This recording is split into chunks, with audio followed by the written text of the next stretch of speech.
అదే chronic kidney failure అనేది గ్రాడ్యువల్గా కిడ్నీస్ అనేవి ఫెయిల్ అవుతూ పోతాయండి. దీనికి గల కారణాలు కామన్గా మనం చూసేది షుగర్ ఒకటి, తర్వాత బీపీ ఒకటి, క్రానిక్గా అంటే ఎక్కువ కొన్ని ఏళ్ల తరబడి ఉండి సరిగా కంట్రోల్లో పెట్టుకున్నప్పుడు కిడ్నీస్ అనేవి డ్యామేజ్ అవుతూ వెళ్తాయి. కొంతమందికి గ్లోమరులోనెఫ్రైటిస్ అని కిడ్నీకి సంబంధించిన ఒక డిజీజ్ వల్ల కిడ్నీస్ గ్రాడ్యువల్గా డ్యామేజ్ అవుతాయి. సో ఇవి జనరల్గా మనం చూసే కారణాలు. సో ఈ క్రానిక్ కిడ్నీ ఫెయిల్యూర్ యొక్క లక్షణాలు ఏంటి అంటే, దానికి ఏంటంటే ఇప్పుడు నేను చెప్పినట్టు అక్యూట్ కిడ్నీ ఫెయిల్యూర్ లాగా ఏ లక్షణాలు తెలియవండి. అంటే యూరిన్ అనేది క్వాంటిటీ తగ్గిపోవడం అలా ఉండదు. యాక్చువల్గా యూరిన్ క్వాంటిటీ ఇంకా ఎక్కువ కూడా రావచ్చు వీళ్ళల్లో.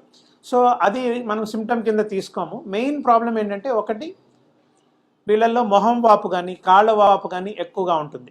అండ్ కొంతమందికి కడుపులో కూడా ఉబ్బరం లాగా కడుపు కూడా ఉబ్బినట్టు ఉంటుంది, దానిలో కూడా నీరు చేరుతుంది.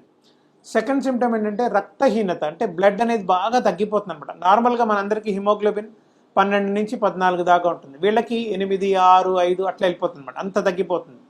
సో మూడోది ఏంటంటే లక్షణం ఆయాసపడడం, అంటే కొంచెం దూరం నడిచినా కూడా ఆయాసం వచ్చేస్తుంది. ఒక 2 స్టెప్స్ వేసినా కూడా బాగా ఆయాసం రావడం, అంటే ఊపిరితిత్తుల్లో నీరు చేరిపోతుంది అనమాట. బికాస్ కిడ్నీ యొక్క ఫంక్షన్ ఏంటి, ఈ మలిన పదార్థాలన్నీ బయటికి ఫిల్టర్ చేసేస్తుంది, ఎక్స్క్రీట్ చేస్తుంది. అంటే వాటర్ కానీ, సాల్ట్స్ కానీ, యాసిడ్ బేస్ కానీ, ఇట్లా ఇవన్నీ కూడా. సో ఎప్పుడైతే ఇవి పోవో ఆటోమేటిక్గా మీకు ఈ వాటర్ అంతా ఉండిపోయి ఊపిరితిత్తుల్లో చేరి ఊపిరి ఆడకుండా ఉండిపోతుంది.